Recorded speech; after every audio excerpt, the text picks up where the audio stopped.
먼저 첫 번째 질문으로 키워드에 대해서 좀 여쭤보겠습니다. 한국 경제를 관통할 2013년 핵심 키워드를 먼저 꼽아주신다면 어떤 게 있을까요? 여러 가지가 있겠지만 네. 하나를 꼽으려면 저는 그냥 일자리 하겠습니다. 일자리라는 게 올해뿐만이 아니라 거의 모든 해지만 특히 시기적으로 올해가 아주 중요합니다. 사실 일자리는 이 전반적인 경기 상황하고 연결이 되는데 작년에 경제가 2.1% 성장을 했기 때문에 사실 작년이 고비였는데 작년은 고용 숫자는 그런대로 괜찮았거든요. 그게 이제 물론 뭐 그 숫자 내에는 퇴직한 사람이 자영업을 창업을 많이 해서 그런 것도 있지만은 그거보다는 대개 경기가 이렇게 움직이는 것보다도 일자리 고용이 한 6개월이나 1년 정도 이렇게 뒤쳐져서 나타나게 됩니다. 그러니까 작년이 경제 상황이 안 좋고 특히 이제 작년 하반기가 안 좋았기 때문에 올해는 이제 일자리가 어떻게 될 것이냐. 특히 또 저는 또 애들을 가르치는 그렇죠. 입장에 있는 사람으로서는 이제 또 애들이 좀 취업이 많이 돼야 되는데 그 중요한 관건이라고 생각을 하고 있습니다. 네, 일자리 문제가 좀 해결되기를 바라는 마음으로 올해의 핵심 키워드를 일자리로 꼽아주셨습니다. 그렇다면 경제에서 우리가 증시로 또 포커스를 맞춰보자면 증시 쪽의 핵심 키워드는 어떤 걸로 선정을 해주시겠어요? 그 증시는 항상 똑같을 것 같아요. 이제 뭐 오를 거냐, 그렇죠. 얼마나 오를 거냐, 뭐 이제 이런 건데요. 하나만 뽑으라면 이제 뭐 숫자겠죠. 그래서 작년도에는 지금 한 8% 정도, 재작년 대비 8% 정도 이제 코스피가 올랐고, 코스닥은 사실상 빠졌고요. 코스피 상승한 것도 지금 한 24% 정도 시가총액 차지하고 있는 삼성전자라든지 이런 걸 빼게 되면은 실질적으로 1, 2% 정도 상승한 거에 불과합니다. 그래서 그만큼 사실은 이제 시청자 여러분들, 투자자 여러분들은 이제 그런 쪽에 바람이 강할 거라고 생각하고 있고요. 또 하나 이제 질적으로 보게 되면은 이제 이게 좀 같이 좀 올라가는 그런 구조냐, 아니면은 뭐 일부 종목들, 뭐 삼성전자나 뭐 현대차나 이런 쪽에 일부 종목만 올라가는 구조냐, 이거에 대해서 이제 관심이 있을 것 같아요. 그리고 코스닥도 사실은 이제 그런 차원에서 예외가 아닌데, 침체됐었으니까 중소기업 쪽에 이번에 이제 좀 뭐랄까 수혜를 주는 어떤 정책을 기대하고 있지 않습니까? 그래서 코스닥 쪽이 좀 더 탄력을 받을 것이냐, 이런 것들이 이제 키워드가 될 것 같습니다. 네, 여러 가지 키워드에 대해서 저희가 먼저 알아봤습니다. 2013년 경제와 증시의 키워드 알아봤는데요. 여러분께서는 2013년을 시작하면서 새해 경제에 대해서는 어떤 희망 뉴스를 꼽고 계신지 궁금합니다. 2013년 저희 한국경제TV를 통해서 듣고 싶어 하시는 희망 뉴스를 여러분들에게 또 의견을 저희가 들어봐서 모아서 정리를 해봤습니다. 자세한 내용은 이주원 캐스터가 정리해드립니다. 2013 새희망 새 출발 새증시 한국경제 안녕하세요. 여러분들은 2013년 한국경제에 어떤 희망들을 담아서 출발하셨나요? 여러분이 담은 모든 꿈들이 이루어지는 행복 대한민국을 기대하며 2013 한국경제 5대 희망뉴스를 선정해봤는데요. 희망뉴스 선정은 2012년 12월 27일 와우넷 메신저 접속자들을 대상으로 선정됐습니다. 네, 투자자들이 바라는 2013 한국경제 희망뉴스 5위는요. 저성장 탈피와 수출과 내수의 동반 성장이었습니다. 2012년에는 수출 대기업이 나홀로 성장세를 보였었는데요. 2013년에는 서로 윈윈하면서 저성장을 탈피할 수 있게 되기를 기도해보겠습니다. 네, 2013년 한국경제 희망뉴스 4위는요, G2의 경기 회복이었습니다. 2013년에는 미국과 중국에서 경기 회복이라는 바람이 불어와서 이 한국 경제와 더불어서 글로벌 경제가 순풍에 돋단 듯 순항할 수 있게 되기를 응원해 보도록 하겠습니다. 네, 2013년 한국경제 희망뉴스 3위는요, 유로존의 재정위기 극복이었습니다. 지난해 유로존 위기와 함께 글로벌 경제가 함께 동반 침체에 빠졌었는데요. 2013년에는 유로존이 이 위기의 터널에서 해방될 수 있기를 응원해 보도록 하겠습니다. 네, 2013 한국경제 희망뉴스 2위는 일자리 증가와 가계부채 감소였습니다. 제18대 대통령의 박근혜 후보가 당선되면서 좋은 일자리를 많이 늘리고 또 지금의 일자리를 지키면서 일자리의 질을 끌어올리는 늘지오 정책을 약속했었는데요. 2013년에는 일자리 증가와 함께 여러분들의 가계 주머니가 풍성해지고 또 자연스럽게 가계 부채도 감소하는 그런 선순환 효과의 기대를 해보도록 하겠습니다. 네, 2013년 한국경제 희망뉴스 대망의 1위는요. 코스피 2300, 코스닥 550 돌파가 차지했습니다. 무려 50%에 가까운 굉장히 높은 응답률을 보였는데요. 네, 지난해에는 대내외 불확실성으로 인해서 1년 내내 박스권을 벗어나지 못했습니다. 하지만 2013년에는 박스권 돌파, 또 한 단계 레벨업한 한국 증시라는 타이틀을 꼭 볼 수 있게 되기를 기도해 보겠습니다. 그리고 기타 의견으로는요, 대기업과 중소기업의 동반 성장, 국민소득 3만 달러 돌파 등이 있었습니다. 2013년 여러분들의 희망 뉴스가 꿈이 아니라 현실이 되길 희망해 보도록 하겠습니다. 네, 지금까지 투자자들이 바라는 2013 한국경제 희망 뉴스였습니다. 네, 2013년 한국 경제에 바른 희망 뉴스 저희가 쭉 한번 정리를 해봤는데요. 여러 가지 앞서서 이야기가 나온 사항들도 있었는데 이런 희망 뉴스가 정말 뉴스로 현실화되기까지 어떤 점들이 필요한지 이제는 또 본격적으로 알아봐야 되겠습니다. 현정택 교수님께서는 가장 먼저 해결돼야 할 문제 어떤 것이라고 보십니까? 금방 투자자들이 뭐 얘기하는 거나 또 제가 생각했던 게 거의 비슷하게 맞아떨어지는데요. 기본적으로는 우리 경제가 세계 경제하고 이렇게 상당히 밀접하게 연관이 있기 때문에 이제 아까는 뭐 유로존하고 G2 얘기했지만 세계 경제가 회복되는 게 상당히 중요합니다. 그런데 상황으로 봐서 급작하게 올해 회복이 안 되더라도 더 이상 무너지지 않게 이렇게 유지가 되는, 그러니까 뭐 유로존에 뭐 특별한 충격이 없다든가 또 미국에서 잘한다든가 이렇게 하면은 적어도 올해 또는 내년에는 낮을 수 있는 기반이 되니까 그래서 바깥으로는 세계 경제 특히 미국, 중국, 유럽에서 중요한 소식이 들려오는 게 중요하고요. 안에서는 저는 지금 이 정부가 이렇게 넘어가는 그런 단계인데 그것을 아주 순조롭고 그리고 효과적으로 잘 집행이 되는 게 중요하다고 생각합니다. 네. 그러니까 금년의 예산안이 사실 우리 헌정사상 처음으로 1월 1일을 넘겨서 그러니까 사실 법정으로는 12월 2일 벌써 한 달 전에 통과됐어야 되는 건데 법정을 넘기고 또 그것도 넘겨가지고 새해 들어와서 했다는 게 사실 아무것도 아닌 것 같지만은 정부의 예산이 확정이 돼야지 지방자치단체 예산도 확정이 되고 다른 이제 정부 돈을 쓰는데도 연결이 되고 그러기 때문에 그러겠죠. 그러니까 지금 경제가 아주 상당히 심각한 상황에 있기 때문에 재정이 제대로 역할을 해줘야 되는데 그 사이에 보면은 우리가 재정의 조기 집행을 쭉 해줬습니다. 그러니까 연초에 그걸 해줬는데 지금은 특히 정부가 넘어가는 단계에 있기 때문에 그래서 지금 뭐 늦게나마 확정된 예산을 정책부서나 각 지자체에서 재정을 조기 집행을 해서 경제가 꺼지지 않게 하는 게 중요하고요.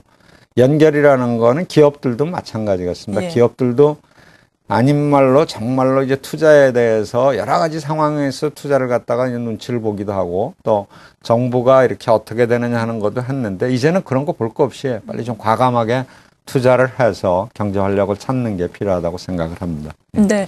대외적으로도 긍정적인 소식이 들려와야 되겠지만 대내적으로도 정치권에서 그리고 기업들도 많은 노력을 기울여야 되겠다라고 말씀해 주셨습니다. 그리고 앞서서 희망 뉴스를 통해서 알아본 시청자 여러분들의 첫 번째 희망이 코스피 2300, 코스닥 550 돌파입니다. 이게 과연 가능할지, 가능해지려면 어떤 것들이 필요할지 궁금한데요. 뭐 주가는 뭐 하나님만이 안다 뭐 이런 부분이 있는데 이제 증시는 기본적으로 이제 실물 경제를 반영하는 그 산물이지 않습니까? 그래서 그 형 교수님 말씀하신 이제 그런 부분들이 이제 선결이 된다고 생각하고 있고요. 이제 증시 차원에서 조금 덧붙이자면은 우리나라 경제가 이제 글로벌 금융위기 이전에는 뭐 한 30%, 20몇 프로 정도의 그 수출 GDP 대비 수출 비중이 낮았다가 지금은 이제 거의 50%를 상회하고 있습니다. 그래서 경제에서 차지하는 그 수출의 그 이제 뭐 비중이 워낙 높아졌기 때문에 그만큼 이제 글로벌 경기가 회복되는 그런 정도가 우리나라에 이제 미치는 임팩이 굉장히 크다 할 수 있고요. 전체적으로 이제 그 미국이나 뭐 중국이나 유럽 이런 부분들이 일단 들려오는 소리는 좀 이제 금년도가 이제 작년보다 좀 나아질 것처럼 또 보이고 또 이제 뭐 어젠가요? 뭐 지금 또 그 상원을 갖다 또 미재정 절벽이 통과됐기 때문에 그렇죠. 조금 더 아마 그 오늘 바로 이제 장이 시작되면 그 임팩이 있을 것 같은데 좋은 쪽으로 이제 그런 그 2월 달에 이제 이태리 총선이라든지 이제 향후 남은 그 이제 미재정 절벽의 이제 하원 통과 이런 이제 불확실한 그런 요소들이 좀 어느 정도 제거되면은 상당히 이제 플러스 정도 요소가 될 것 같다고 생각이 되고 있고요.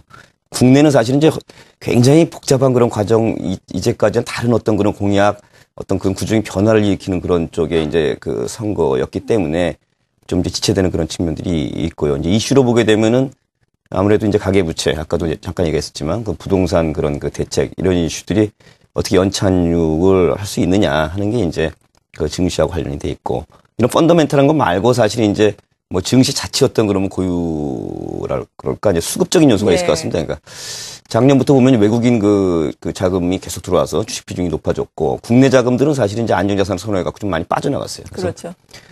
이제 거기다가 이제 또 이제 그 워낙 환율 절상 이슈 이런 것 때문에 이제 추가적으로 또 이제 외국인 자금들이 많이 들어올 수 있는 여지들이 있기 때문에 이제 그런 차원에서 조금 뭐랄까 그 수급 차원에서의 어떤 그런 불안정 경우에 따라서는 이제 오늘부터로 알고 있는데 아마 그 우정사업본부의 그 거래세 면제 그 조항이 이제 그 폐지되는 걸로 알고 있습니다. 그래서 우정사업본부가 그동안에 50% 이상 그 프로그램 매매에 영향을 주었기 때문에 이게 빠지게 되면 사실 이제 외국인이 대체하게 될 거고 그럼 결국 이제 외국인 자금이 들어온 부분들이 프로그램 매매라든지 이런 쪽에 상당히 영향을 많이 미치게 될 겁니다. 그래서 그 시장 내에서 어떤 그런 변동성 위험이 굉장히 커질 수 있는 그런 상황일 것 같아요. 그래서 그런 차원에서 이제 장이 좀 좋아질 수 있는 그런 구조가 돼 있는데 예. 그런 변동성이 커져갖고 이제 좀 문제가 생기면 오히려 이제 그 좀 좋지 않은 영향이 있을 것 같은 그런 부분들이 있습니다. 그래서 그런 쪽에 좀 선행적으로 좀 정책적인 요소가 되겠죠. 고려해서 좀 할 필요가 있지 않나. 펀더멘탈한 요소와 함께 이렇게 말씀드리겠습니다. 네, 지금 여러 가지 변수들에 대해서 말씀해 주셨는데 이들 변수들 그렇다면은 지금 어떤 상황이고 앞으로 어떻게 진행될지에 대해서 하나하나 또 차근차근 알아보겠습니다. 가장 먼저 또 꼽아주신 것이 미국의 재정 절벽 이슈입니다. 그래도 또 한 해를 시작하면서 희망찬 소식을 전해드리게 돼서 다행인데 재정 절벽 이슈가 상원을 또 통과를 했다, 협상안이 통과를 했다라는 소식입니다. 물론 하원 표결을 남겨두고 있지만 긍정적으로 좀 전망이 되고 있는 상황인데요. 재정 절벽 이슈 앞으로 어떤 것들을 우리가 더 봐야 되는 건가요? 절벽이라는 게 이렇게 이제 떨어지는 예. 위험한 그런 좀 뉘앙스도 있지만 또 우리말에는 절벽이라는 게 꽉 막힌다는 등의 절벽 같다 하는 그런 게 있는데 이제 네. 그런 측면에서 보면은 아까 정 대표님도 말씀하셨지만 이게 어느 정도 아주 연말 미국 시간으로 연말을 고비를 해가지고 어느 정도 이제 타협점이 마련이 된 것은 그 막혔던 이제 벽이 뚫렸다 하는 이제 그런 느낌은 주는 게 사실인데, 네. 근데 사실은 이게 재정 절벽이란 말이 왜 생겼느냐면은 부시 대통령 때 미국의 재정 적자가 워낙 많기 때문에 이것을 줄이기 위해서는 법정으로 확실하게 정해놓자. 그래서 3년 뒤에는 세금은 어느 정도 늘리고 지출은 줄이자. 이렇게 이제 법으로 정해놓은 거거든요. 근데 예.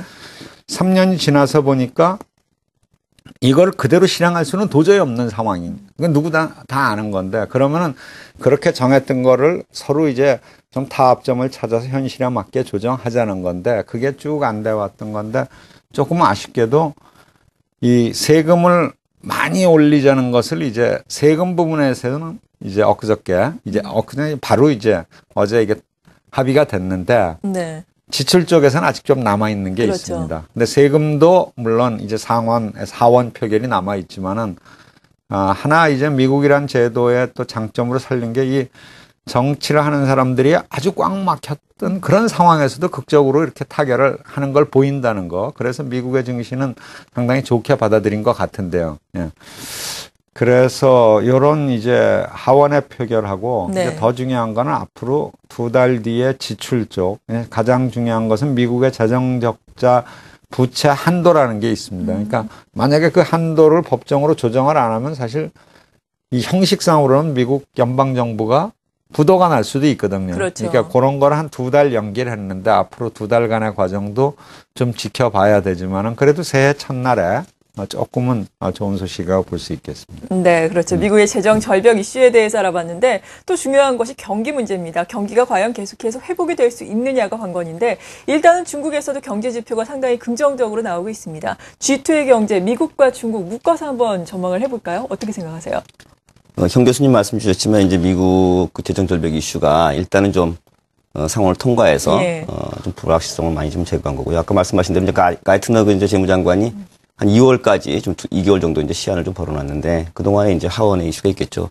또 내용적으로도 이제 이게 어떤 식으로 서로 타협하느냐가 사실 이제 재정 지출의 어떤 효과라는 측면에서 좀 차이일 수는 있는데 어쨌든 간에 큰 고비는 일단 좀 풀려가는 것 같다. 네. 그리고 이제 펀더멘탈 입장에서 볼 때는 미국 경기에 대해서는 좀 긍정적으로 생각하는 부분들이 시장에서 많습니다. 그래서 우선 이제 주택 문제인데요. 주택이 이제 뭐 작년 11월 달 이제 주택 가격 대비로 봤을 때는 재작년 대비 한 이제 4.3% 오르고 또 계속 오를 걸로 지금 예상을 하고 있는 게 있고, 이제 주택 재고 회전율이라는 게 있습니다. 이게 8일 때까지였던 그런 기간인데, 그게 이제 작년도 한 10월 달에 이제 기준으로 보게 되면은 한 4.8개월 정도로 해서 2005년 이래로 좀 가장 적게 네. 빨리 이제 재고가 이제 없어지는 그런 좋은 모습을 보이고 있고, 그래서 또 이제 가계 부채 문제도 우리나라에 좀 이슈가 되고 있지만, 좀 이제 그런 게 좀 마무리 단계에 있어가지고 이제는 좀 소비 쪽으로 좀 다시 랩을 일으켜서 턴할 수 있지 않나 하는 기대. 기업들도 그동안 이제 사실 현금 유동성 굉장히 많아요. 네. 지금 미국도. 근데 이제 이게 좀 소비라든지 경기가 회복될까 이런 저기 때문에 불안 때문에 이제 투자를 안 했는데, 이게 아마 이제 좀 소비가 턴하고 또 이제 재정적으로 이슈가 좀 타결이 되면 기업 쪽의 투자도 좀 활성화될 걸로 이제 보이는 거. 그다음에 이제 4차 양적 완화를 통해서 지금 금리도 계속 낮게 하고 유지하고 있는 것도 어떻게 보면 이제 기업 투자를 자극할 수 있는 요소가 되고, 그리고 이제 작년부터 조금씩 이제 나온 얘기인데 셰일가스 에너지 정책이 좀 바뀌고 있거든요. 그래서 이런 부분들이 중장기로도 엄청나게 큰 영향을 줄 것 같은데, 이제 중동 이슈부터 이제 아시아 이슈까지 전부 바꿀 수 있는 그런 이슈가 될 것 같은데, 일단 올해만 보면 하여간 에너지 비용 갖다 줄여서 이것도 이제 상당히 미국 경기에 도움이 될 것 같다. 그래서 전적으로는 시장의 기대만큼 좀 좋은 모습을 보이지 않겠냐는 그런 게 있고요. 중국은 워낙 이제 고도 성장을 해오다가 그렇죠. 작년도에 이제 조금 떨어졌기 때문에 좀 좀 실망이 있는데, 올해는 하여간 적어도 작년보다는 나을 걸로, 작년 지금 예상이 한 7.7% 정도 성장을 예상하고 있는데, 올해는 한 8% 초반 정도 이렇게 생각하는 게 이제 시장 컨센서스고요. 이제 그렇게 이제 좀 희망적으로 보는 거는, 아무래도 이제 여기도 지금 정부가 이번에 바뀌었지 않습니까? 네. 그래서 조금 이제 재정 투자의 비중이 굉장히 중국이 높은데, 이런 부분들을 좀 확실히 할 수 있겠다는 게 있고, 또 하나는 이제 중국도 이제 좀 대도시 주택 가격 같은 것들이 좀 지금 반등해서 회복되는 게 있고, 그렇죠. 특히 제조업 쪽의 재고 사이클이 좀 이제 개선되는 측면들이 있습니다. 그리고 중국도 그동안 이제 수출 중심이었던 그런 국가였기 때문에 미국이라든지 이런 쪽이 좀 살아나게 되면 작년보다는 이제 좋은 모습 보일 거라는 거.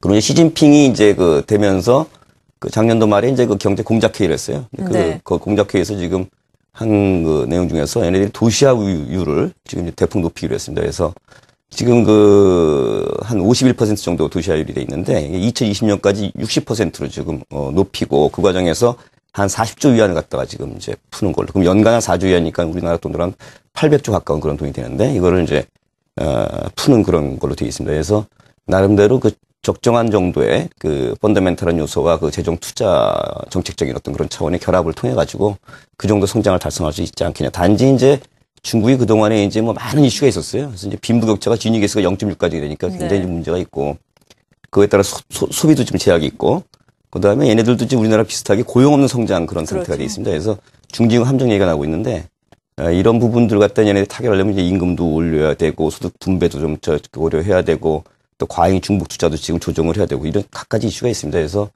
그런 또 개혁을 지금 리커창 총리 쪽에서는 또 내세우고 있기 때문에, 이런 부분들을 갖다 좀 절충하다 보면 과거 같은 그런 고성장은 아닐 거고, 단지 이제 시장의 기대 한 8% 초반 정도는 할 수 있지 않겠냐 이렇게 생각하고 있습니다. 네, 이렇게 G2의 여러 가지 이슈들까지 저희가 짚어봤는데요. G2 하면은 또 생각나는 것이 지난해 정치권에서 큰 변화가 있었죠. 올해 또 오바마 2기 행정부가 본격적으로 출범을 하게 되고요. 시진핑 체제가 중국에서는 본격적으로 시작이 됩니다. 2012년 미국과 중국뿐만 아니라 여러 나라에서 정치권에서 큰 또 선거가 있었는데요. 이에 따라서 신정부 출범에 대한 기대감이 세계 각국에서 커지고 있습니다. 그렇다면 신정부 출범과 어떤 경제 정책들이 또 앞으로 우리에게 기대감을 심어줄지 저희가 또 정리를 해보겠습니다. 정지현 캐스터 자세한 내용 전해주시죠. 네, 안녕하세요. 정지현입니다. 우리나라를 비롯해서 각국의 신정부가 들어서면서 이 경제 정책의 변화 또한 예상이 되고 있는데요. 신정부의 정책 방향과 영향 예상 살펴보도록 하겠습니다. 네, 먼저 박근혜 당선인 코스피 3,000 달성을 목표로 제시하면서 과연 증시에 어떤 영향을 끼칠지 기대가 되고 있는 모습이죠. 먼저 경제 정책 방향과 업종별 영향 살펴보도록 하겠습니다.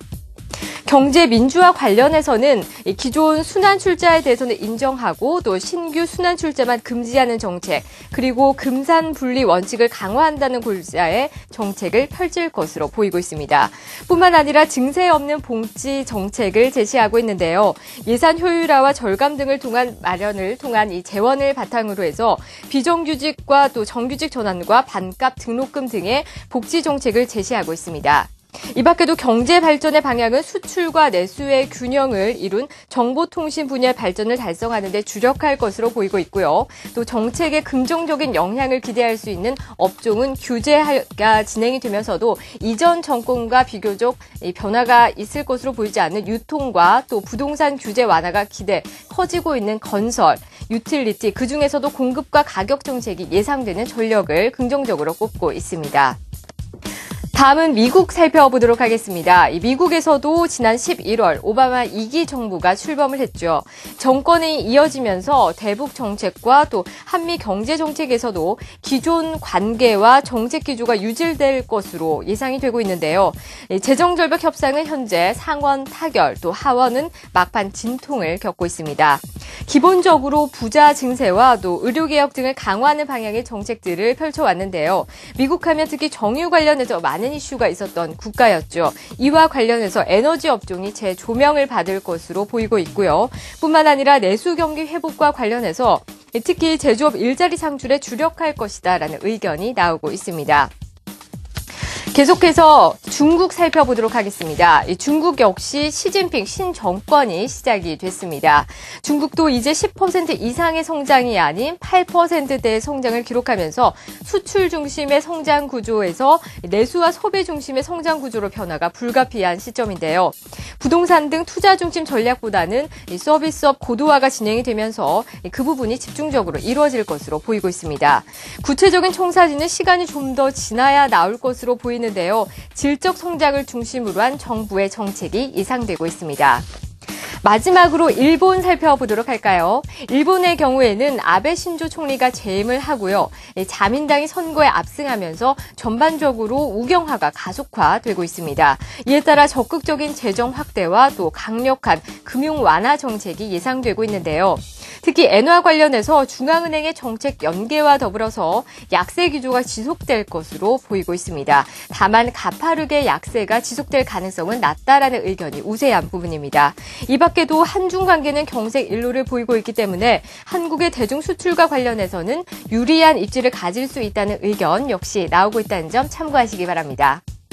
네, 이렇게 각국의 신정부의 정책들을 비교해봤습니다. 이제 특히 우리 정부의 앞으로 5년 새 정부가 시작이 되는데요. 국민을 위한 경제로 발전해 볼 수 있길 기대해봅니다. 네, 주요국의 경제정책 방향에 대해서 알아봤는데요. 먼저 여기에 대해서 어떤 평가를 내리고 싶으세요? 글쎄요, 이제 우리나라 같은 경우에는 뭐 공약도 있었지만, 예. 아무래도 이제 뭐 크게 보게 되면 뭐 기업보다는 가게, 또 그 기업 중에서는 이제 대기업보다는 중소기업에서 지금까지 좀 그 대기업 중심으로 가던 그런 부분에서 좀 중소기업주 좀 이동을 하면서 또 하나는 이제 그 내수와 그 수출에 아까는 그 기대도 이제 동반성장이라는 게 있었는데 네. 그런 쪽에 좀 조화롭게 하겠다라는 그런 이제 그림으로 보이고요. 우리나라 거니까는 뭐 그 정도로 하겠습니다. 그리고 예. 미국 경우에는 이제 뭐 타이틀도 그렇게 나왔지만 이제 무역 쪽, 이런 쪽에 일자리 창출 관련해서 이제 그런 쪽 강도가 높아질 것 같은데 네. 이런 부분에서는 향후에 이제 특히 중국이라든지 뭐 우리나라도 마찬가지인데 그런 압력들이 상당히 있지 않겠냐. 이제 뭐 숫자적으로는 이제 그 환율 절상 이런 이슈도 있을 것이고 뭐 질적으로 이제 기업 간에 여러 가지 뭐 그런 부분들이 있을 텐데 그런 준비가 좀 있어야 될 것 같고요. 그러니까 최근에 사실 이제 미국 같은 경우에는 중국에 대해서도 그 태양광 반덤핑 판정도 했고. 그렇죠. 개인적으로 볼 때는 사실 이제 우리나라 삼성전자하고 지금 미국의 애플하고 뭐 이렇게 특허 소송을 했지만 사실 특허를 가장한 사실은 그 보호무역적인 그런 성격이 강하다는 생각도 들거든요. 그래서 이런 부분은 이제 저희 정부 당국이나 이제 기업들이 좀 준비를 많이 해야 될 것 같다. 중국의 경우에는 지금 뭐 나왔지만 8% 성장을 하겠다. 그러면서도 좀 개혁을 하겠다. 이런 식의 지금 거거든요. 그래서 사실 두 가지는 좀 약간의 컨플릭트가 있고 그래서 개혁적인 그런 요소들은 좀 중장기적 과제로 갈 것이고 올해는 이제 좀 그 성장의 어떤 터닝 포인트를 마련하면서 가지 않을까 하는 그런 기대는 있는데 이런 부분들에 이제 중국은 이제 내부적인 어떤 그런 안정이랄까 이런 부분들이 좀 요소가 있을 것 같다 생각이 듭니다. 네. 일본은 뭐 사실 이제 뭐 무제한적인 통화 방출 뭐 이런 얘기도 했었으니까 이런 부분들은 사실 특히 이제 그 원엔 환율 관련해서 우리하고도 이제 많은 이슈가 있을 것 같은데, 정책 대응이 굉장히 중요한 그런 과제가 되겠습니다. 네. 정말 말씀을 해주신 것처럼 미국에서도 자국 보호무역주의가 계속해서 더욱더 강화될 것 같고요. 일본 같은 경우에도 양적 완화를 통해서 환율을 또 계속해서 조절을 해나가면서 우리나라의 수출 경쟁력에 상당히 악영향을 미치게 되거든요. 이러한 점이 글로벌 무역 시장 그리고 우리 경제에는 특히나 어떤 영향을 미치게 되는 건가요?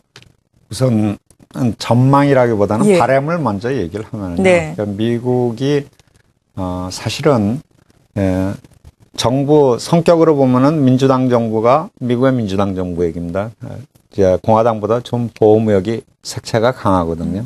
그러니까 오바마 대통령이 처음 대통령 나왔을 때도 한미 FTA를 반대하면서 캠페인을 하고도 한 게 이제 그 증거인데, 예. 다만 이제 오바마 대통령이 재선이 됐기 때문에 사실은 그 바람이라면은 미국이 세계 무역을 확대하는 역할을 해야 됩니다. 네. 보통 그랬어요. 보통. 왜냐하면 이 WTO라고 세계 무역 기구가 있고 우리 세계에서 보호무역을 줄이자, 그리고 WTO를 활성화하자, 이런 것을 누군가가 얘기를 해야 되는데 그게 제일 앞장서는 게 이제 미국이 됐을 때, 네. 그랬을 때에 세계 무역이 확장이 되는데 지금 세계 경제가 안 좋은 상황이기 때문에, 그래서 이제 도하 개발 아젠다라고 세계 무역 협상 같은 것들이 10년째 지지부진하고 있는데, 그렇죠. 그런 거를 오바마가 재선이 되면서 이렇게 획기적으로 좀 앞장서는 게 바람인데, 우리 정 대표 말씀하신 것, 또 우리 사회자님 말씀하신 그대로 현실은 또 우선 당장의 일자리를 챙기니까 예. 보호무역에 대해서 경계를 안 할 수가 없습니다. 그런 측면에서 보면 아까 덤핑도 얘기했습니다만 제가 이제 맡고 있는 게 무역위원회라고 이제 비상임으로 맡고 있는데, 우리 나름대로 미국, 중국하고 관계를 갖다가 좀 잘 가질 필요는 있어요. 그렇죠. 네, 그래서 우리 상품에 대해서 특별한 규제가 일어나지 않게. 일본은 이렇게 생각합니다. 일본은 작년에서 쭉 보면은 우리나라 원화는 절상이 됐고 일본은 달러에 대해서 절하가 돼가지고 지금 최근에 한 10% 가까이 차이가 났는데, 네. 한편으로 보면 우리는 흑자를 내고 있고 일본은 그 사이에 몇 년 동안 흑자 내는 나라가 적자로 됐단 말이에요. 불가피한 측면이 있는데, 그래서 제3국에서 일본 제품하고 경쟁할 때는 이제 가격 경쟁보다도 품질 경쟁으로 나갈 수밖에 없다. 그 다음에 또 한 가지 국내에서는 이제 서비스 문제에 있어서 한동안 일본인 관광객들이 무지하게 많이 왔는데 네. 약간 그런 영향도 받아서 줄거든요. 그래서 저는 또 그런 측면에서 보면은 이 대일 관계를 한류 여러 가지 문화적인 측면에서 좀 강화시켜가지고 그런 관광 측면, 서비스 측면 같은 데서 이렇게 좀 어느 정도 관계를 회복하는 것도 필요하다고 생각하고 있습니다. 네, 기업들은 그렇다면 어떤 노력이 필요할까요? 그러니까 기업들은 금방 말씀드린 예. 대로 품질 경쟁으로 나가야 품질 되고요. 경쟁으로, 제3국에서 일본 제품, 중국 제품도 이제 점점 품질로 따라오니까요. 그런 게 필요하다고 봅니다. 네. 지금 중국에 대해서도 말씀을 해주셨는데 중국 경제 활성화에 대해서도 좀 알아보면 좋겠습니다. 앞서서 8% 성장과 그리고 내수 촉진 이런 것이 좀 상반되는 것이 있다라고 말씀해 주셨는데 중국과 관련해서는 우리가 앞으로 어떤 이슈를 주목해 봐야 될까요? 아까 잠깐 그 얘기가 있었지만 예. 이제 그 중국이 이제 표방하고 있는 게 뭐 매년 사실 성장은 적정 성장을 유지해야 된다는 걸 예. 표방해서 이제 올해 같은 경우에는 이제 8%대 성장하겠다 이렇게 했지만 구조적인 이슈들이 많이 생겼거든요. 30년 동안 사실 고도 성장을 해왔기 때문에 뭐 당연히 이제 구조적인 그런 이슈들이 많이 쌓이게 되는데, 그래서 사실은 그 작년도에 원자바오 총리가 그러니까 그 자기네 어떤 성장 패턴, 그 성장의 어떤 그런 방식을 전환하겠다 이제 그렇게 했어요. 그래서 크게는 이제 그 방향이 이제 두 가지인데, 하나는 그 중국이 그동안 이제 수출 중심이었지 않습니까? 그러니까 우리 식으로 하면 이제 자본재, 중간재 갖다가 그 수출하는 그런 쪽이었는데, 그 수출 중심에서 이제 내수 중심으로 소비재로 이제 바꾸는 그런 예. 과정이 필요하다. 중국이 워낙 이제 G2까지 되는 과정에서 지금 수출만 해가지고 사실 이제 유지할 수가 없거든요. 그래서 특히 이제 그 중국의 어떤 그런 소비 비중을 보게 되면은 지금 37%예요. 37%, 미국이 70%, 그러니까 미국의 절반입니다. 지금 그 시장이. 그러니까 사실은 굉장히 큰 구조적인 변화가 있어야 되는 그런 상황이고요, 중국이. 이런 게 하나 있고, 또 하나는 이제 그 과정에서 실질적으로 이제 그 산업적으로 보게 되면은 그동안에 뭐 조선, 뭐 철강, 화학, 뭐 이런 쪽의 어떤 그 구경제, 이런 쪽에서 이제 IT나 서비스 쪽으로 바꾸겠다. 이게 이제 중국의 어떤 그 입장입니다. 근데 이 우리나라에 주는 어떤 그런 그 의미는 예. 이게 좀 사실은 크고 좀 심각할 수도 있습니다. 그래서 그동안에 우리나라는 사실 중국한테 그런 자본재, 중간재를 팔아왔거든요. 그래서 어떻게 보면 이제 재미 이익도 좀 보고 그랬는데 이런 부분들이 지금 바뀌는 거죠. 소비재 쪽으로. 그래서 저희 입장에서 볼 때는 이제 중국 입장에서 볼 때 국영재, 뭐 그런 쪽에 있는 부분들은 앞으로도 중국이 이제 뭐 그렇다고 해서 완전히 저게 되는 게 아니고 아까도 말씀드렸지만 도시화율을 지금 60% 늘리는 과정에서 그런 계속 필요하거든요. 그래서 그런 쪽에 이제 포커싱을 해서 노력을 하면서 뭐랄까 질적인 경쟁력 높이도록 네. 현 교수님 말씀하셨지만 이제 그런 쪽에 이제 하는 거. 또 하나는 중국하고 새로 이제 또 부상되는 게 있습니다. 지금 동남아라든지 남미 쪽이 있으니까 그런 쪽에 이제 어떤 수출 다변화, 지역적인 이런 쪽을 하는 것이 굉장히 이제 중요한 포인트고 또 하나는 이제 새로 이제 중국에서 떠오르는 그런 산업적 있지 않습니까? 내수 업종. 우리나라 같은 이제 뭐 음식료라든지 뭐 화장품, 뭐 유통 이런 부분들은 좀 더 이제 과감한 그런 수출 내지는 현지화 전략, 생산하고 유통에 같이 간다라든지 지금 일부 기업들은 그렇게 하고 있습니다만은 그런 것들이 필요한 그런 상황입니다. 네.